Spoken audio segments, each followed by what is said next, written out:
لله رب العالمين وبه نستعين على أمور الدنيا والدين. اللهم فصل وسلم وبارك وكرم ومجد وعظم على سيدنا وحبيبنا وشفيعنا ونور قلوبنا محمد الفاتح لما أغلق والخاتم لما سبق ناصر الحق بالحق والهادي إلى الصراط المستقيم وعلى آله وصحبه حق قدره ومقداره العظيم يا فتاه يا عليم. أما بعد. Para asatid, para tuan-tuan guru, wabil khusus guru kita Ustaz Miftah, begitu pula saudara saya Haji Irul, Haji Iwan dan semuanya para asatid, para hujjaj, tidak saya sebutkan satu persatu tanpa mengurangi rasa hormat dan ta'zim saya kepada beliau-beliau semua. Kita doakan mudah-mudahan guru-guru kita, orang-orang tua kita, Allah panjangkan umurnya, Allah sehatkan badannya, Allah jaga zahir batinnya, Allah menangkan perjuangannya, amin ya rabbal. Dan salam penghormatan yang paling istimewa saya hadiahkan kepada hadirin hadirat, muslimin muslimat, mukminin mukminat, baik yang hadir langsung pada malam hari ini atau menyaksikan melalui live streaming. Kita semua angkat tangan, kita minta sama Allah, mudah-mudahan tidaklah kita keluar dari tempat ini kecuali semua dosa kita diampuni oleh Allah. Yang sakit Allah angkat penyakitnya, Allah sehatkan badannya. Semua yang hadir dilapangkan rezekinya, diberkahi kehidupannya, amin ya rabbal alamin. Ahibba'il kiram, alhamdulillah, pada malam hari ini kita sama-sama berkumpul di bulan Sya'ban. Kalau saya kagak salah baca, kumpulnya di ujung bulan Sya'ban, acaranya perayaan Maulid Nabi Muhammad sallallahu alaihi wasallam. Ini luar biasa ini saudara. Mudah-mudahan insyaallah kumpulnya kita menggembirakan hatinya Rasulullah sallallahu alaihi wasallam, amin ya rabbal.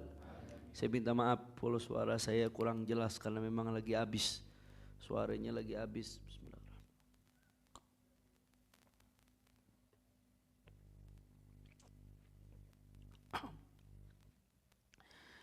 Ahiba'il kiram, ini kita di bulan Sya'ban. Kalau orang Betawi nyebut bulan Sya'ban bulan apa? Rowah. Makanya rame-rame kita bikin acara rowahan. Tadi baca tahlil nggak nih Mari? Udah baca tahlil, baca yasin tahlil. Kenapa disebut rowahan? Ternyata bukan cuma di Jakarta doang. Di Banten, Jawa Barat, Jawa Tengah, Jawa Timur juga pakai istilah bulan Ruah. Yang beda ring Madura. Kalau orang Madura nyebutnya rebah atau disebut Sya'banan, orang Madura nyebutnya. Nah, tapi umumnya disebut Ruah. Kenapa disebut Ruah? Nah, diambil dari kata-kata arwah. Karena kalau udah bulan Ruah kita bikin ruahan yang isinya ngirim hadiah buat mereka para arwah yang sudah berpulang ke rahmatnya Allah Subhanahu. Cuman memang timbul tanda tanya, kenapa harus bulan Sya'ban? Emangnya bulan lain kagak bisa ngirim pahala buat mayit? Kok kenapa harus bulan Sya'ban? Saya udah lama tuh nyari jawaban tentang itu. Kenapa mesti bulan Sya'ban yang dipilih? Setelah sekian lama saya ngutak-ngatik nyari jawaban, alhamdulillah beberapa saat yang lalu saya lihat video yang diupload oleh kawan saya Gus Ajir Ubaidillah. Satu pelajaran yang disampaikan oleh Gus Baha dari Sarang, dari Rembang. Gus Baha mengatakan beliau dengar dari pengajiannya Hadratus Syekh Mbah Maimun Zubair. Mudah-mudahan kita dapat keberkahan beliau insyaallah. Kiai Maimun Zubair adalah ulama besar, pimpinan pondok pesantren Al-Anwar Sarang Rembang. Yang saya dengar sendiri dari kuping saya langsung, Sayyidil Walid Al-Habib Rizik berkali-kali mengatakan hadza Kiai Maimun Zubair min awliyaillah. Kiai Maimun Zubair min awliyaillah. Berkali-kali saya dengar itu dari lisannya Sayyidil Walid Al-Habib Rizik. Kiai Maimun Zubair kata berdasarkan keterangan Gus Baha dalam salah satu pengajiannya menyampaikan Nah, kenapa kok ruahan ini jatuhnya di bulan Sya'ban? Kenapa nggak bulan-bulan lainnya aja? Ternyata kata Kiai Maimun Zubair, kiai-kiai kita dulu bikin ruahan di bulan Sya'ban karena bertepatan dengan momentum ziarah Nabi Allah Hud, saudara. Jadi di Hadramaut itu habaib punya tradisi ratusan tahun. Dari tahun ke tahun, Saban bulan Sya'ban, dari 7 Sya'ban sampai 10 Sya'ban, itu mereka kumpul di makamnya Nabi Allah Hud, di Syi'ib Hud alaihi salam di Hadramaut. Itu di situ kumpul ratusan ulama, puluhan ribu umat kumpul selama 4 hari, ada yang 3 hari, ada yang 2 hari. Mereka di situ ziarah, mereka khatmul Quran, mereka bikin majalis salawat, mereka bikin majelis-majelis dakwah, majelis-majelis ta'lim. Itu jatuhnya di bulan Sya'ban. Itu ada tradisi ziarah Nabi Allah Hud di bulan Sya'ban. Nah, berdasarkan keterangan Mbah Maimun Zubair, kata Mbah Maimun, maka kiai-kiai kita ngambil momen tuh. Dibikinlah, dibarenginlah di bulan Sya'ban yang namanya ruahan. Dijadikan momentum buat kita baca Yasin, tahlil, ngirim Fatihah, ngirim khutmul Quran, hadiahnya dihadiahkan kepada mereka yang udah meninggal dunia. Maka disebut bulan Sya'ban bulan ruah, dibikin tradisi yang namanya ruahan karena bertepatan dengan momentum ziarah Nabi Allah Hud yang diadakan oleh para habaib selama ratusan tahun di Syi'ib Hud di Hadramaut yang terjadi juga di bulan Sya'ban. Alhamdulillah. Nah, jadi yang pertama tadi kalau kita menjalankan tradisi tersebut, ini tadi kita kumpul baca tahlil, ngahadiahkan pahalanya ke orang-orang yang kita cinta, yang kita sayang. Itu tradisi, bukan sembarang tradisi, tapi tradisi yang dijalankan oleh kiai-kiai kita, orang-orang soleh. Mudah-mudahan dunia akhirat kita dikumpulkan bersama mereka. Dan yang kedua, ini menunjukkan eratnya hubungan antara habaib dengan kiai. Sampai tradisi ruahan yang udah mengakar mendarah daging ternyata ada hubungannya sama tradisi ziarah Nabi Allah Hud di Hadramaut, saudara, tradisinya habaib. Ini yang ngomong bukan saya, kalau yang ngomong Hanif Alatas tadi bilang klaim, Mbak Alawi lagi klaim. Ini yang ngomong Mbah Maimun Zubair, videonya masih ada yang cerita Gus Baha, bisana dil muttasil, Gus Baha muridnya Mbah Maimun Zubair langsung.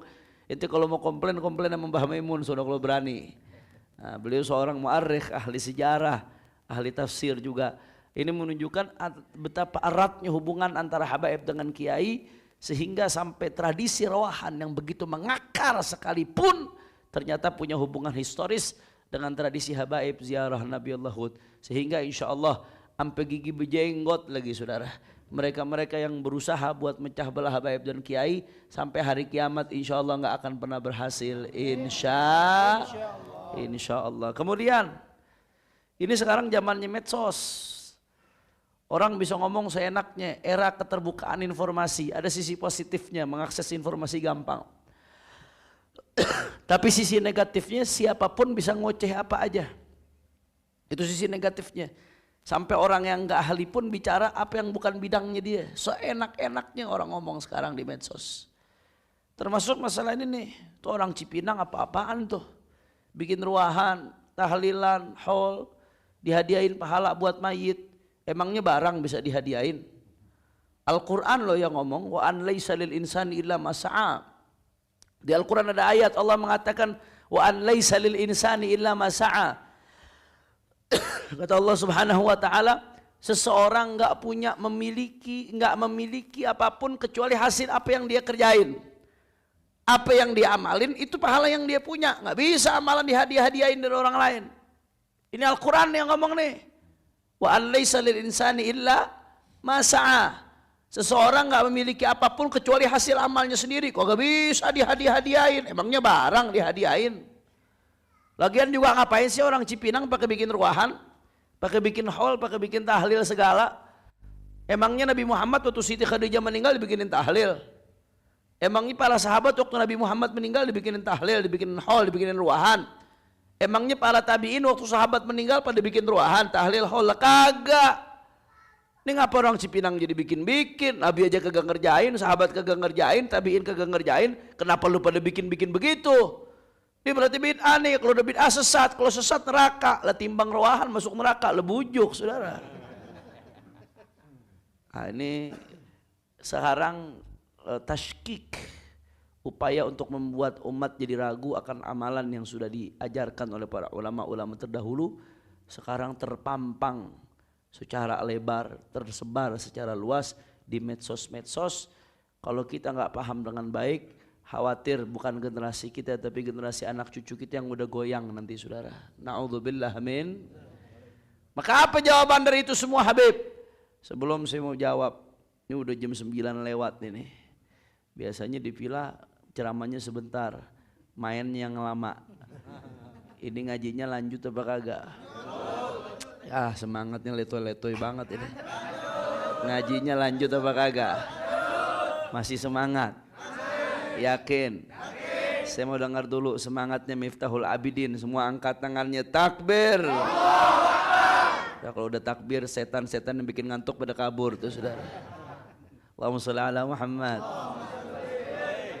Saudara, sebelum saya masuk ngejelasin apakah pahala bacaan Quran, Yasin, tahlil, sholawat yang kita hadiahkan buat mayit sampai buat mereka apakah bermanfaat buat mereka?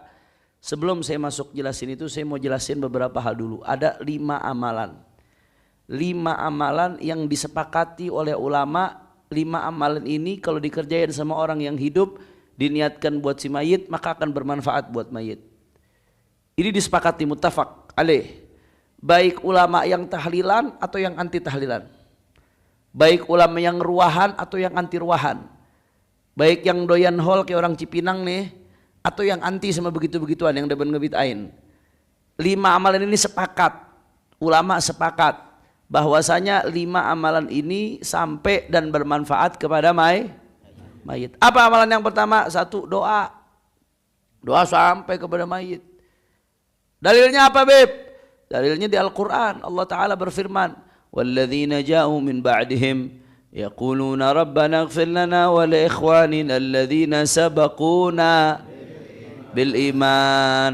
Setelah Allah menceritakan tentang muhajirin dan ansar, Allah Ta'ala mengatakan وَالَّذِينَ جَاءُوا مِنْ بَعْدِهِمْ, dan mereka yang datang setelah muhajirin dan ansar, apa yang mereka lakukan? Yaquluna, mereka mengatakan, Rabbana ighfir lana, ya Allah ampuni kami, wa li ikhwanina, dan terhadap saudara-saudara kami, alladzina sabaquna bil iman, yang telah mendahului kami membawa keimanan.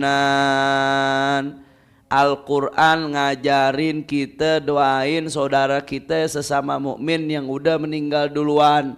Saya mau tanya, kalau udah Al-Quran ngajarin begitu, berarti doanya buat mayit sampai apa kagak? Manfaat apa kagak? Kalau kagak sampai, kagak manfaat, kagak bakal disuruh sama Al-Quran. Jelas? Bukan hanya itu dalilnya, termasuk dari hadis-hadisnya Nabi SAW. Di dalam berbagai hadis Rasulullah SAW ngajarin kita buat ngedoain muslimin muslimat, mukminin mukminat. Nabi juga ngajarin kita buat ngedoain ya ketika ziarah kubur. Assalamualaikum warahmatullahi wabarakatuh ila akhiril hadis. Nabi SAW dalam hadis juga ngajarin kita ngedoain mayit ketika sholat jenazah. Bahkan inti dari sholat jenazah yang ngedoain. Inti sholat jenazah tuh yang ngedoain mayit. Inti sarinya. Allahumma gfir lahu warhamhu wa'afihi ila akhir doa. Itu inti sholat jenazah. Makanya makin banyak ke sholat jenazah makin bagus. Kenapa? Makin banyak yang ngedoain. Bahkan di dalam hadis yang diriwayatkan oleh Sayyidina Utsman bin Affan melalui Sayyidina Abu Daud radhiyallahu an, bahwasanya Rasulullah sallallahu alaihi wasallam setelah Nabi selesai nguburin salah satu sahabatnya, waqafa alaih, Nabi berdiri dekat kuburan tersebut. Kemudian Nabi mengatakan, istaghfiru li akhikum was'alu lahu tathbit fa innahu al-ana yus'al. Shallu ala Nabi Muhammad. Kata Nabi, mintakan ampun kepada Allah untuk saudara kalian yang baru dikubur nih. Nabi yang ngomong. Disuruh minta, kita disuruh doa buat si mayit. Mintakan ampun kepada Allah buat saudara kalian. Was'allahu tathbit, dan mintalah kepada Allah supaya saudara kalian ini dimantepin dalam jawab pertanyaan malaikat. Kenapa? Fa innahul ana yus'al, karena dia sekarang lagi ditanya. Mudah-mudahan besok kita mantep jawab pertanyaan malaikat. Amin ya rabbal. Nah, makanya ulama-ulama kita ngajarin kalau habis dikubur ya, di wajah daripada mayit kita baca talqin. Di antara bacaan talqin, tsabbatakallah bil qawli tsabit, tsabbatakallah bil qawli tsabit. Mudah-mudahan engkau dimantepin sama Allah dengan perkataan yang mantap dalam menjawab pertanyaan malaikat.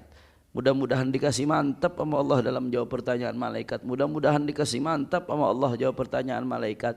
Ini sesuai dengan perintahnya baginda Nabi besar Muhammad sallallahu alaihi wa ala alihi wa sahbihi wasallam. Kira-kira jelas apa kagak? Nah, makanya baca sering-sering baca doa buat mayit. Itu yang diantara yang paling bikin mereka girang, itu dia. Mayit dalam kubur nggak peduli mobil kita udah berapa, nggak peduli ATM kita isinya udah berapa, mereka nggak peduli tanah kita udah seberapa luas. Yang mereka peduli seberapa sering kita doain mereka, karena mereka paling girang. Dalam hadis riwayat Al-Imam Al-Baihaqi dalam Syu'abul Iman, kana habba ilaihi minad dunya wa ma fiha. Kalau doa itu udah sampai dari orang-orang yang mereka sayang, itu mayit dalam kubur lebih gembira daripada dapat dunia seisinya, saudara. Shallu ala Nabi Muhammad. Makin sering kita doain mereka, makin sering kita girangin mereka berarti. Makanya Imam Al-Haddad dalam Sabilul Iddikar wal I'tibar fi ma yamurru 'alal insan wa yanqadhi lahum minal a'mar. Imam Al-Haddad itu mengatakan, hati-hati nih, ya kata Imam Al-Haddad, kita bakal mati. Ya, semakin sering kita peduli sama orang yang udah meninggal dengan mendoakan mereka, menggembirakan mereka, ngirim-ngirim buat mereka, besok kita begitu mati akan Allah gerakin ada orang yang begitu buat kita. Ini kita masih hidup, rajin ngedoain engkong-engkong kita, baba-baba kita, bibi-bibi kita, paman kita, orang-orang kita cintai, guru-guru kita yang udah meninggal dunia. Kita masih hidup begitu, dan kita bakal mati, pasti kita bakal mati cepat atau lambat. Mudah-mudahan Allah kasih panjang umur, sehat walafiat, meninggal husnul khatimah. Cuman kita pasti bakal mati. Kalau kita selama hidup perhatian sama orang yang udah meninggal dengan mengirimkan doa kepada mereka, besok kita mati Allah bakal gerakin orang-orang buat perhatian sama kita, ngirimin doa buat kita, saudara. Tapi kalau kita selama hidup nggak peduli, masa bodoh. Orang tua meninggal, ya udah awal-awal doang pasang status. Sekali-sekali bikin status, kangen pah, kangen mah, doain kagak, tahlilin kagak, kirimin Fatihah kagak. Giliran warisan diributin, saudara. Yang begitu banyak apa kagak? Siap-siap lu bakal mati, habis ini kagak ada ngirimin. If'al ma syi'ta fakama tadinu tudan, kata Imam Al-Haddad, ya, sebagaimana man nasiya nusia, orang yang lupa akan dilupakan. Berbuatlah sesukamu, kata Nabi sallallahu alaihi wasallam. Fakama tadinu tudan, sebagaimana kau buat begitu pula kau akan diperlakukan, saudara. Jadi kita bakal sadar kita bakal mati, ya. Kita sadar kita bakal dikubur, kita akan membutuhkan kiriman dan akan menantikan kiriman tersebut.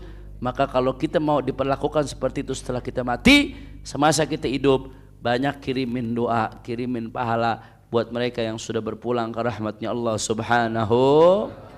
Kira-kira jelas apa kagak? Jadi amalan pertama yang manfaat buat mayit apa?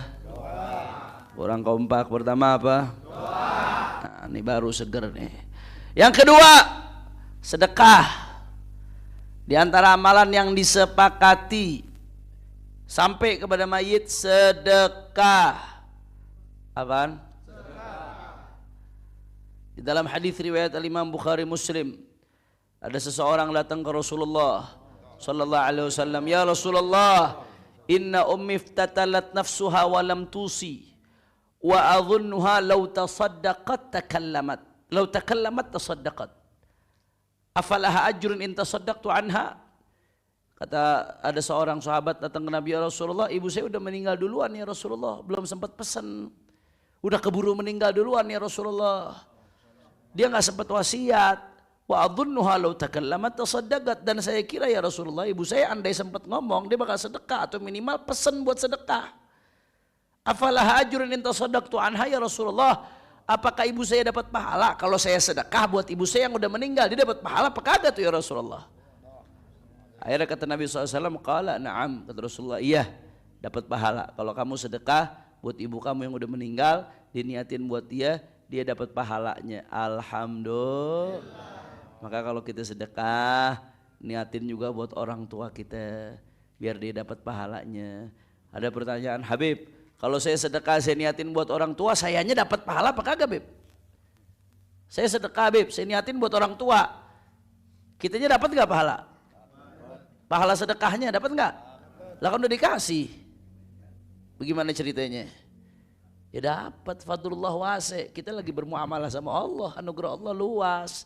Bahkan saya bisa mengatakan bahkan orang yang sedekah diniatin buat dirinya sendiri doang, dengan yang sedekah diniatin juga buat orang tuanya, itu lebih gede yang diniatin buat orang tuanya juga. Kenapa? Kalau sedekah diniatin buat dirinya sendiri cuma dapat pahala sedekah doang, bagus, saya nggak bilang nggak bagus, itu bagus. Tapi cuma dapat buat dirinya sendiri doang. Tapi kalau sedekah diniatin pahalanya buat orang tua, apalagi orang tua yang udah meninggal, dia dapat pahala sedekah, orang tuanya dapat pahala sedekah, plus dia dapat pahala birrul walidain, saudara. Jadi dapat pahala sedekah waziyadah, plus pahala sedekah plus dapat birrul walidain, lebih afdol. Maka besok-besok kalau mau sedekah, nyumbang buat pesantren, buat masjid, ya buat fuqara masakin, buat orang-orang yang membutuhkan, bikin sesuatu yang manfaat buat banyak orang, maka jangan cuma niatin buat kita sendiri, niatin juga buat orang tuh. Kira-kira jelas apa kagak? Jadi tadi yang pertama apaan? Yang kedua? Yang ketiga sekarang siam, puasa. Di antara amalan yang sampai kepada mayit puasa. Di dalam hadis riwayat Bukhari Muslim dari sahabat Aisyah radhiyallahu anha, Rasulullah sallallahu alaihi wasallam bersabda, "Man mata wa alaihi siyam, shama anhu waliyuhu." Shallu ala Nabi Muhammad. Kata Nabi sallallahu alaihi wasallam, siapa yang meninggal dunia masih punya utang puasa, maka walinya bisa puasa ngebayarin utang dia. Maksudnya di sini termasuk ahli warisnya juga, anak-anaknya juga. Memang kalau kita ngaji fikih, apalagi kalau ngajinya yang nggak disebutin khilaf di situ. Yang mau tamat dalam mazhab Syafi'i ada khilaf dalam masalah ini, dalam mazhab Syafi'i, internal mazhab Syafi'i ada khilaf. Pendapat yang mau tamat mengatakan fil madhab, mau tamat mengatakan ya kalau ada orang tua udah nggak kuat puasa maka diganti dengan fidyah. Begitu dia meninggal, ya bayarnya bayar fidyah, nggak bisa diganti dengan bayar puasa. Nah, itu pendapat yang mau tamat mengatakan begitu. Tapi ada pendapat muqabil mu'tamad, qaul yang muqabil mu'tamad tapi pendapat kuat. Dan ini pendapat ditarjih, diunggulkan oleh Imam Nawawi dalam Syarhul Muhadzab, Majmu' Syarhul Muhadzab. Al-Imam Nawawi mentarjih pendapat tersebut bahwasanya kalau ada orang tua kita meninggal dunia masih punya utang puasa, kita bisa bayar dengan kita puasa. Puasa atas nama orang tua kita yang udah meninggal. Kira-kira jelas apa kagak? Kenapa kalau Imam Nawawi mengatakan ini pendapat unggul? Imam Nawawi mengunggulkan pendapat ini karena hadisnya sahih wa sharih. Hadisnya terverifikasi sahih dari Bukhari Muslim, hadisnya wa sharih, eksplisit. Man mata wa alaihi siyam sama anhu waliyuhu. Kata Nabi SAW, siapa orang yang meninggal dunia masih punya utang puasa, maka puasanya dibayarin sama walinya dia atau ahli warisnya dia. Bisa puasa dengan niat buat ngebayarin utang kerabatnya yang udah meninggal dunia. Alhamdulillah. Jelas atau tidak? Berarti puasa, kalau kita puasa diniatin buat ngebayarin utang puasanya mayit. Sampai apa kagak? Manfaat. Allahumma shalli ala Muhammad. Berarti tadi yang saya sebutin udah berapa? Yang pertama, yang kedua, yang ketiga, yang keempat sekarang haji. Haji termasuk amalan yang sampai kepada mayit dan mayit bisa mengambil manfaat dari amalan tersebut. Haji termasuk, saudara. Apalagi kalau hajinya pakai muara travel, muara wisata. Bukan MC aja yang bisa promosian juga bisa. Jangan lupa bonus tiket satu habis ini. Kalau ala Nabi Muhammad. Haji termasuk ya di dalam sebuah hadis yang diriwayatkan oleh Imam Al-Bukhari, anna mura'atan min Juhainah ja'at ila Nabi sallallahu alaihi wasallam. Seorang perempuan dari Juhainah datang ke Nabi sallallahu alaihi wasallam. Faqalat, perempuan tersebut mengatakan, inna ummi nadarat an tahujja falam tahujja afa ahujja anha. Perempuan tersebut mengatakan, ya Rasulullah, ibu saya nadar ya Rasulullah. Ibu saya nadar pengen haji. Hatta matat falam tahuj, tapi sampai ibu saya mati belum sempat haji ya Rasulullah. Afa hujja anha, apakah saya bisa haji ngwakilin ibu saya ya Rasulullah? Badal, haji badal. Ngwakilin ibu saya bisa enggak ya Rasulullah? Kata Nabi, qala Nabi sallallahu alaihi wasallam, hujji anha. Kata Nabi, pergi haji. Ngwakilin ibu kamu, pergi haji ngwakilin ibu kamu. Ara'aiti law kana ala ummi kidain, akunti qadhiyatah. Kata Nabi, kamu lihat, kalau ibu kamu punya utang, kira-kira kamu bayar apa kagak? Ya bayar. Qalat na'am, ya saya bayar ya Rasulullah. Ya sama, na'am. Begitu juga dalam masalah ini. Ibu kamu kan udah nazar. Saya mau tanya, nazar berarti utang apa kagak? Utang, cuman bedanya utangnya sama Allah. Nah ibu kamu udah nazar, dia ngutang berarti sama Allah Ta'ala. Fallahu ahaqqu bil wafa. Sebagaimana utang manusia mesti dibayar, maka utang kepada Allah lebih berhak untuk dibayar, saudara. Sallallahu Nabi Muhammad. Nah, berarti sampai nggak pahala haji buat mayit? Sampai. Cuma ada yang bilang, Habib itu kan nazar, di hadis tadi itu nazar ibunya. Kalau nazar utang, ya mesti dibayar. Nah sekarang kalau ibunya nggak nazar, bagaimana Beb? Ibunya nggak pernah nazar, bapaknya nggak pernah nazar, cuma udah meninggal belum haji. Saya pengen ngehajiin, bagaimana itu? Bisa apa kagak itu Habib? Atau kita suruh orang yang di sana buat ngebadalin, bikin haji badal, bisa apa kagak itu? Nah dalam hadis riwayat Muslim dari sahabat Buraidah radhiyallahu an, bainama anna jalisun inda Nabi sallallahu alaihi wasallam idz atathum ra'atun.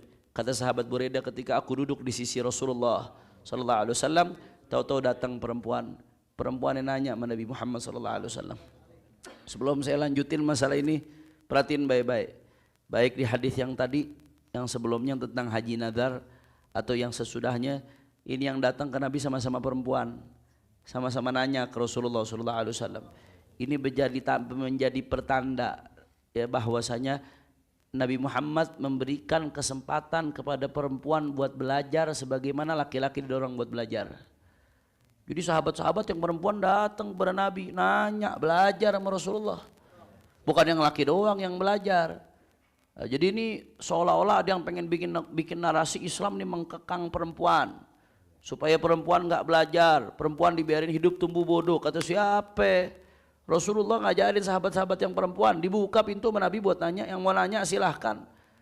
Dijawab, diladenin sama Rasulullah sallallahu alaihi wasallam. Ini menandakan Islam memperhatikan pendidikan perempuan. Cuman memang yang kagak baik, kalau ada perempuan udah sekolah tinggi-tinggi, begitu sekolah tinggi-tinggi kagak mau jadi ibu. Nggak mau jadi ibu yang baik, kagak mau jadi bini yang baik. Ini yang masalah.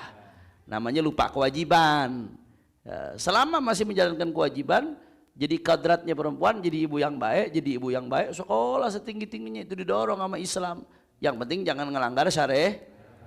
Jelas apa kagak? Ini perempuan datang ke Nabi SAW.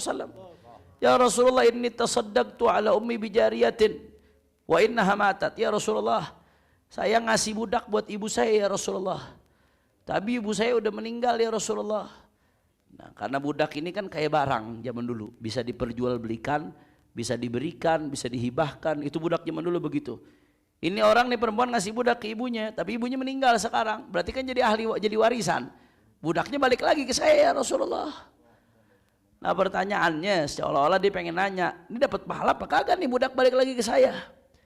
Kata Nabi SAW, wajaba ajruki waraddaha alaikil mirathu. Kata Nabi SAW, wajaba ajruki ay thabata ajruki. Ente pahala udah dapat. Cuman beruntung gara-gara warisan itu budak balik lagi ke kamu. Jadi udah dapat pahalanya, dapat budaknya juga balik lagi. Alhamdulillah. Dinanya lagi ya Rasulullah, innahu kana 'alaiha shaumu syahrin afa asuma anha ya Rasulullah, ibu saya punya utang puasa sebulan ya Rasulullah, boleh nggak saya puasa ngebayarin utang dia? Kata Rasulullah, na'am sumi anha. Kata Rasulullah, ya puasa bayarin utang ibumu, puasa atas nama dia. Dia nanya lagi ya Rasulullah, innaha lam tahujja qat afa hujja anha ya Rasulullah, ibu saya belum pernah haji sama sekali ya Rasulullah. Ini nggak bicara nadar nih sekarang nih. Inna halam tahujja qat, ibu saya belum haji sama sekali ya Rasulullah. Afa hujja anha, apakah saya boleh haji mewakili ibu saya atas nama ibu saya ya Rasulullah? Kata Nabi, hujji anha, bagi haji atas nama ibumu. Sallallahu alaihi Nabi Muhammad. Jelas ya? Nah, bisa apa kagak? Berarti pahala haji sampai gak kepada orang tua? Begitu juga umroh, sama kata ulama. Umroh juga sama. Cuman yang perlu jadi catatan nih sebelum kita lanjut, nyinggung ke fikihnya dikit nih. Perlu jadi catatan, orang yang mau haji badal atau umroh badal, dianya harus sudah pernah haji dan udah pernah umroh.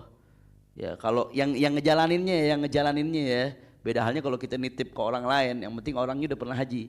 Ya kalau orang haji pertama kali, ya dia mesti haji buat dirinya sendiri. menggugurkan kewajiban hajinya buat dirinya dulu, hajatul Islam. Sama kayak umroh. Umroh tuh hukumnya wajib. Dalam madhab Syafi'i bukan cuma haji yang hukumnya wajib, umroh juga hukumnya wajib.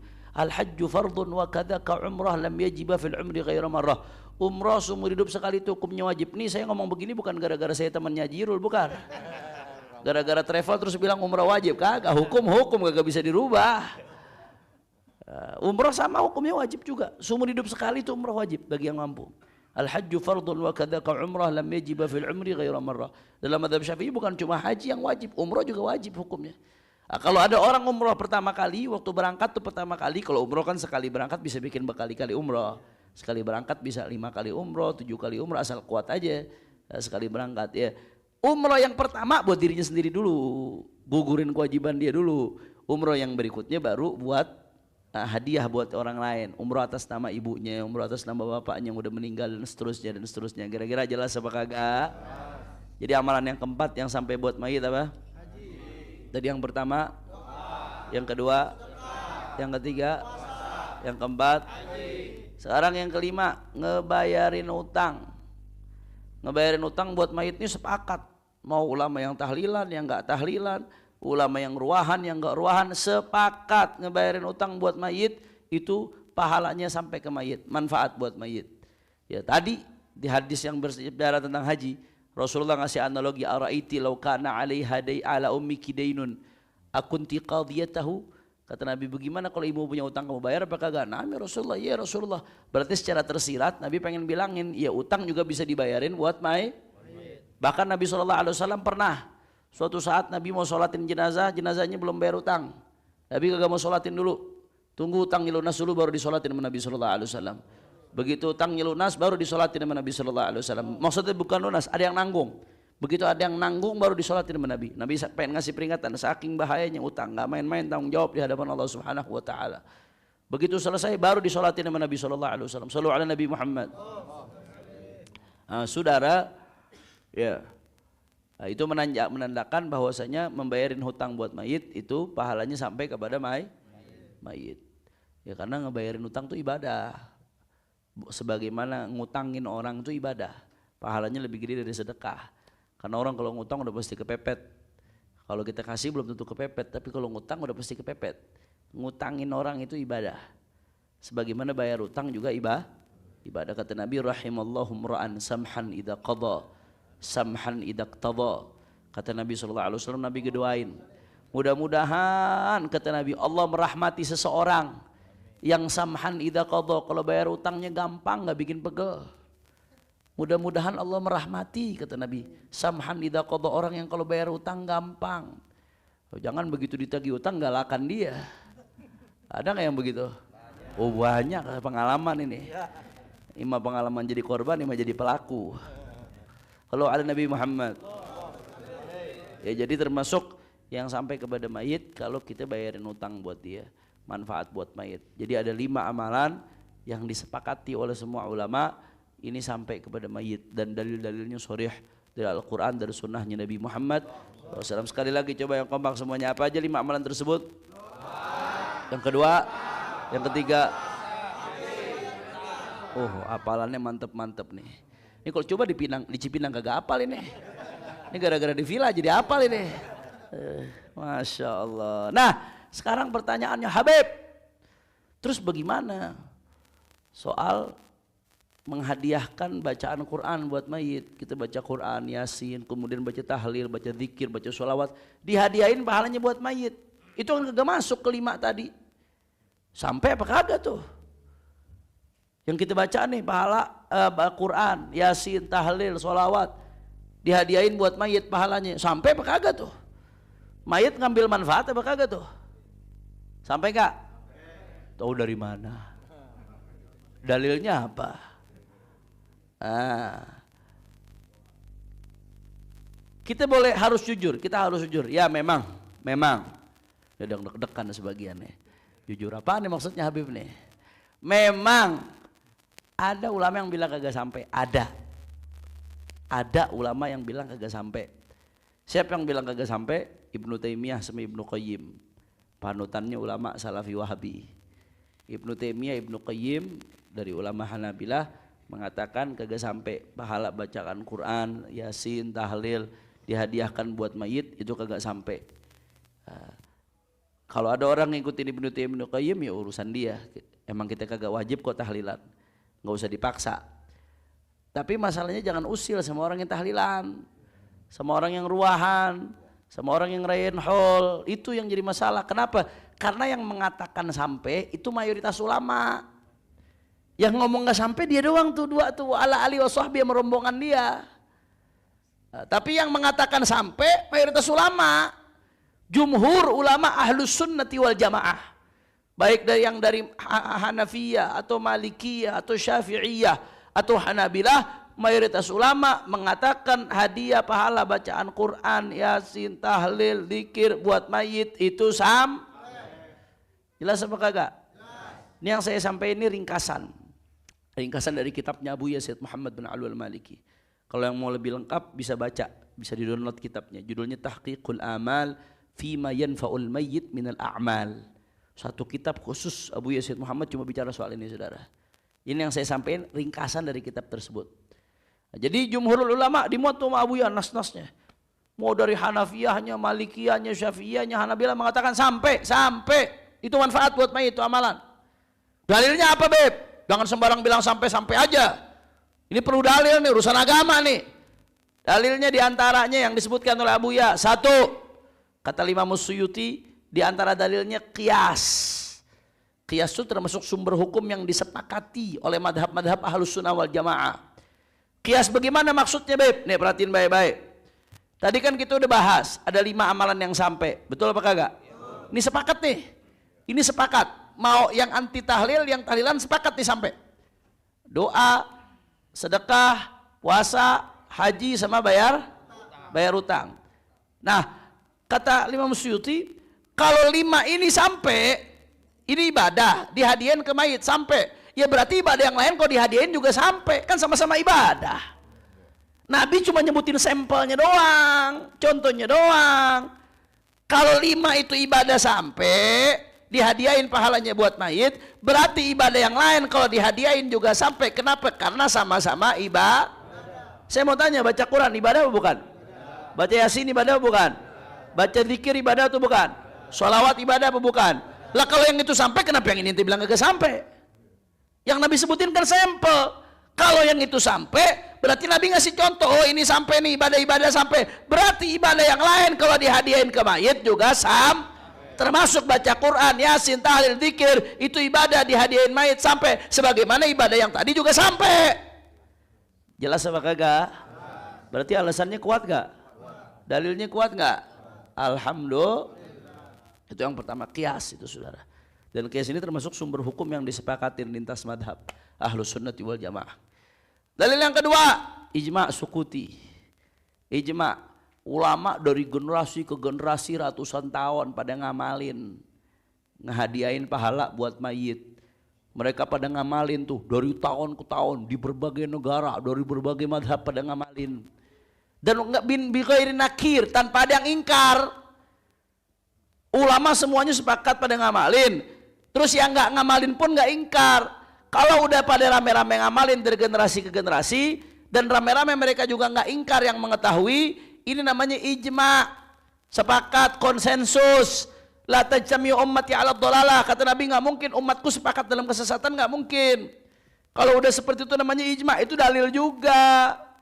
Jelas apa kagak? Nah, itu ijma' sukuti. Mara'ahul muslimuna hasanan fahuwa indallahi hasanun. Ini dianggap baik sama umat Islam dari generasi ke generasi para ulama. Fahuwa indallahi hasanun, maka itu juga dianggap baik dalam pandangan agama. Alhamdulillah. Yang ketiga, di antara dalil yang disebutin sama Abu Yazid Muhammad bin Alwi al-Maliki, ada hadis. Walaupun hadis ini diperdebatkan derajatnya, anggaplah, kata Abu Ya, anggap itu hadis dianggap doif sekalipun. Tapi kan doif bukan berarti dibuang begitu aja. Hadis doif itu yustashhad bihi fi fadailil a'mal, bisa dijadikan dalil dalam fadailul a'mal, menunjukkan fadilah sebuah amalan. Ini kan urusan ngirim hadiah buat mayit kan urusan fadilah amalan, bukan urusan halal haram. Hadis dhaif bisa dipakai dalam kasus seperti ini, dalam masalah seperti ini. Nah, ada hadis yang memang diperdebatkan derajat hadisnya, tapi bisa dipakai dalam masalah ini. Kata Abu Yazid Muhammad, apa hadisnya dari Rasulullah SAW? Iqra'u Yasin ala mautakum. Kata Nabi SAW, bacalah Yasin buat orang-orang yang udah meninggal di antara kalian. Alhamdulillah. Kalau Nabi suruh baca berarti sampai apa kagak? Manfaat apa kagak? Ada yang jawab, Habib, itu mautakum, iqra'u Yasin ala mautakum, bacalah Yasin untuk mauta kalian. Itu mautakum, Beb, itu maksudnya muhtadir, orang yang sekarat. Jadi bacain Yasin bukan buat mayit yang udah meninggal, buat yang lagi sekarat. Kita jawab balik lagi, lo ente ngerubah-rubah, Nabi bilang mautakum, mauta tuh jamaknya mayit. Bacain Yasin buat mayit, ngapain lu rubah-rubah jadi orang sekarat? Selama bisa diartiin mayit, artiin pakai hakikat, ngapain pakai diartiin majas? Mau takum ya mau takum, jangan dirubah-rubah. Andai pun mau diartiin muhtadir silahkan, tapi nggak menafikan makna aslinya. Kalau kita belajar usul fikih ini, sebagian ustaz-ustaz mungkin ngerti, yuhmalul lafat ala ma'anayihil haqiqahul majaz ma'an, bisa itu.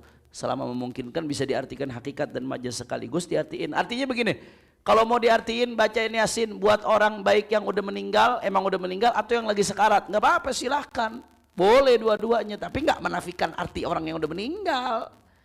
Jelas apa kagak? Makanya sebagian ulama ngajarin kalau ada orang sekarat matinya susah, mudah-mudahan mati kita gampang, dalam keadaan husnul khatimah, ba'da tulul umr fi afiyah wa hal jamil insyaallah. Ada orang matinya susah, sekaratnya kagak kelar-kelar, kalau ada orang yang begitu kata ulama bacain Yasin. Cepet tuh insyaallah digampangin keluar ruhnya. Ya. Bacain Yasin 40 kali. Cuman jangan sendiri, kagak mati-mati ya, kalau sendiri kagak rapi-rapi. Ya, bacain rame-rame, bagi-bagi. Kalau 40 orang kan cukup sekali-sekali. Kalau 11 orang, 12 orang nanti berapa kali? Bacain ya, bacain. Bacain Yasin buat orang yang lagi sekarat. Insyaallah dimudahkan. Cuman jangan orang yang lagi hidup disupain biar cepat mati dibacain Yasin 40 kali. Ini amalan dari Habib Hanif nih, gue lagi kesel banget sama dia, kita bacain Yasin 40 kali biar cepat lewat tuh orang. Wah, jangan begitu, bahaya itu. Jelas apa kagak? Nah, jadi dalilnya kuat. Dalilnya kuat. Ahlus Sunnah wal Jamaah mengatakan pahala itu sampai, dalilnya sangat-sangat kuat. Dalilnya qiyas, ijma, juga disinggung dari hadis Nabi sallallahu alaihi wa ala alihi wa sahbihi wasallam. Beb, Habib jangan nutup dulu nih, jangan belaga bego deh Beb. Jadi kan Habib di awal ngutip ayat, wa an laisa lil insani illa ma sa'a. Ayat Quran tuh, seseorang nggak memiliki kecuali apa yang dia kerjain. Pahala yang dia dapat ya apa yang dikerjain. Nggak bisa dihadiah-hadiahin Beb, ini Al-Quran loh Beb. Habib mau nabrak Quran. Ini Al-Quran yang ngomong nih, seseorang nggak bisa memiliki kecuali apa yang dia kerjain. Nggak bisa tuh dihadiah-hadiahin dari orang lain. Ya pahala dia yang sesuai dengan hasil amalnya, bukan yang dihadiahin sama orang. Ini bahasa Al-Quran.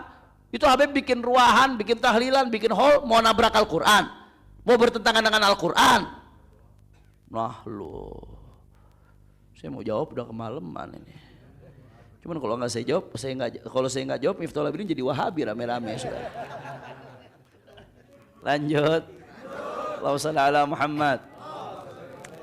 Sebetulnya masalah ini ya jawabannya banyak, udah dijawab sama ulama. Saya kasih sebagian aja di antara jawaban yang disebutin sama Abu Yazid Muhammad bin Abdul Maliki. Ya, yang perlu dipahamin ya, ayat Quran nggak bakal salah. Ayat Quran nggak mungkin salah, tapi pemahaman kita terhadap ayat yang bisa salah. Ayat Quran nggak bakal meleset. Pemahaman ente terhadap Quran yang bisa meleset. Nah, apakah pemahaman ayat Quran ini seperti yang kamu pahami? Ternyata ulama memahaminya nggak begitu. Wa an laisa lil insani illa ma sa'a. Seseorang nggak memiliki apa-apa kecuali dengan hasil usahanya, upaya dia. Sebagian ulama mengatakan seperti Sayyidina Abdullah bin Abbas radhiyallahu anhuma, itu mengatakan ini ayatnya mansukh. Apa artinya mansukh? Udah nggak berlaku. Itu dalam Al-Quran ada konsep nasikh mansukh namanya. Di Al-Quran saya kasih contoh. Di Quran itu ada ayat tentang iddah. Kalau perempuan baru ditinggal mati sama suaminya, dia mesti nunggu, nggak boleh nikah dulu, nggak boleh keluar kalau nggak ada darurat, nggak boleh dandan dan lain sebagainya. Ayat di Al-Quran yang tercantum, yang pertama kali tercantum berapa? 1 tahun nunggunya. Jadi nunggu setelah lakinya meninggal 1 tahun nunggu. Kagak boleh dikawinin, kagak boleh dilamar dulu terang-terangan, ya kagak boleh keluar kalau nggak ada kebutuhan yang mendesak, kagak boleh dandan. Setahun, benjol-benjol paling itu perempuan, saudara. Setahun pertama kali keluar tuh ayat. Akhirnya apa yang terjadi? Turun lagi ayat berikutnya. Hukum yang menetapkan iddah 1 tahun di Al-Quran ayatnya masih ada, masih terbaca ayatnya sampai sekarang. Tapi ternyata turun ayat berikutnya, ya ayat berikutnya menghapus keberlakuan ayat tadi. Dirubah, perempuan yang ditinggal meninggal suaminya nunggunya arba'ata asyhurin wa asyra, 4 bulan 10 hari. Nah, ayat yang pertama tadi itu yang udah dihapus keberlakuannya disebut mansukh. Ayat yang kedua yang menghapus keberlakuan sehingga dia yang jadi berlaku sekarang 4 bulan 10 hari itu disebut nasikh. Yang menghapus keberlakuan ayat tadi, saudara. Namanya konsep nasikh mansukh. Nah, Sayyidina Abdullah bin Abbas radhiyallahu anhuma, habrul ummah, yang didoain sama Nabi sallallahu alaihi wasallam, Allahumma faqihhu fid din wa 'allimhu ta'wil. Sayyidina Abdullah bin Abbas mengatakan apa? Ini ayat wa an laisa lil insani illa ma sa'a mansukh. Walaupun ayatnya masih ada, masih bisa dibaca, tapi udah nggak berlaku lagi substansinya. Kenapa? Karena ada ayat Al-Quran lain yang nyuruh kita ngedoain mayit. Berarti kan dia dapat manfaat dari amalan orang lain. Ada hadis-hadis yang nyuruh kita doain mayit, sedekah buat mayit, puasa, haji, ngabayarin utang buat mayit. Berarti kan dia ngambil manfaat dari amalan orang lain. Maka ayat ini dianggap itu jawaban yang pertama. Jelas apa kagak? Nah. Anggap ada yang ngotot, enggak nih ayat nggak mansuh. Ngototnya anggap, enggak nih ayat nggak mansuh, kata siapa mansuh? Ulama jawab lagi, andai dianggap kagak mansuh sekalipun, tetap nggak bisa dipakai buat ngelarang tahlilan. Kenapa? Wa an laisa lil insani illa ma sa'a. Seseorang nggak mendapat apa-apa kecuali hasil usahanya dia. Nah, orang lain yang ngedoain dia itu hasil usaha dia ketika hidup. Dia waktu hidup baik hubungannya, nolong orang, bantuin orang. Akhirnya setelah mati dikirimin pahala sama orang lain. Hasil usaha dia tuh bukan? Hasil usaha dia. Jadi hasil usaha tuh jangan dipandang sempit. Bukan cuma amalan yang dikerjain ketika mati.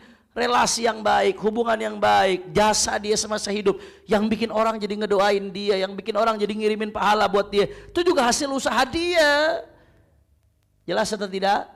Sehingga apa yang dia tebar ketika dihidup, itulah yang dia petik nanti setelah dia mati, saudara. Nah, kemudian yang ketiga di antara jawaban ulama, Ibnu Abil Izz dalam Syarah Aqidah Thahawiyah ngejawab begini. Yang Al-Quran bilang wa an laisa lil insani illa ma sa'a. Seseorang itu nggak memiliki kecuali apa yang dia kerjain. Nah, ayat ini menafikan kepemilikan, bukan menafikan ngambil manfaat. Jadi Al-Quran bilang wa an laisa lil insani illa ma sa'a. Seseorang nggak memiliki kecuali apa yang dia kerjain. Iya, yang dia milikin apa yang dia kerjain. Dia nggak bisa milikin amalannya orang lain. Amalan orang lain bukan punya dia, punya masing-masing. Betul apa kagak? Tapi apakah Al-Quran bilang seseorang nggak bisa ngambil manfaat? Enggak, Al-Quran nggak bilang begitu. Al-Quran bilangnya seseorang nggak bisa memiliki amalan orang lain, bukan nggak bisa ngambil manfaat. Saya kasih contoh. Andai Haji Iwan punya mobil Alphard yang listrik yang baru 3 biji. Lu amin aja kagak mau banget loh. Aminnya takut. Amin. Berarti mobilnya siapa itu? Haji Iwan kan? Punya siapa? Punya dia, BPKB-nya atas nama dia. Punya dia, bukan punya kita. Tapi kalau lagi mau jalan nih ke puncak, tawakufan, Majelis Miftahul Abidin, itu mobil tiga-tiganya dibawa, kita disuruh naik. Berarti kita bisa nggak ngambil manfaat? Walaupun bukan punya kita. Kita mau kondangan besok bebesan, biar kelihatan gengsi dikit, pinjem dah Alphard 3 biji nih. Baik, beliau dipinjemin. Bisa nggak berarti kita ngambil manfaat? Walaupun bukan punya kita. Nah, yang Al-Quran nafikan itu an laisa lil insani illa ma sa'a. Seseorang nggak memiliki kecuali amalan dia. Ya emang iya. Yang dia punya ya amalan dia. Amalan orang lain yang punya orang. Tapi apakah dia nggak bisa ngambil manfaat dari amalan orang lain? Bisa. Al-Quran nggak menafikan itu. Kira-kira jelas apa kagak? Allah. Kalau begitu sekali lagi saya mau tanya, jawab yang kompak. Berarti pahala baca Quran, pahala Yasin, pahala tahlil yang kita hadiahkan buat mayit sampai apa kagak? Manfaat atau tidak? Yakin? Betul. Kalau begitu tradisi ruahan, tahlilan, haul yang isinya mengirimkan hadiah pahala buat mayit bagus apa kagak? Istimewa atau tidak? Siap istiqamah? Siap jaga tradisi baik ini? Takbir. Kalau ada orang yang gak mau tahlilan, gak mau ruahan, gak mau haul, biarin, kita gak boleh maksa. Emang bukan kewajiban kok. Kalau sholat baru kita paksa, saudara. Kalau begitu Tuhan bukan kewajiban. Dia mau ngikutin Ibnu Taimiyah, ya urusan dia. Tapi jangan usil sama yang meyakini pahala ini sampai ke mayit. Kenapa? Karena yang meyakini pahala ini sampai ke mayit adalah pendapat mayoritas ulama Ahlus Sunnah. Alhamdulillah. Nah, ini saja yang saya sampaikan. Mudah-mudahan yang sedikit ini bisa bermanfaat. Nah, sebelum masuk ke bulan Ramadan, saya minta maaf atas segala kesalahan, kekhilafan, berapa kali bolos di Majelis Miftahul Abidin. Ya, ini Desember bebarengan sama 212. Januari kemarin saya ke Aceh, berangkat temenin imam besar bawa bantuan ke lokasi bencana. Jadi udah 2 bulan nggak ngaji.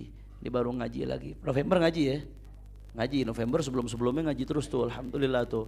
Ya, dua bulan berturut-turut kagak masuk. Nah, dimaafin apa kagak?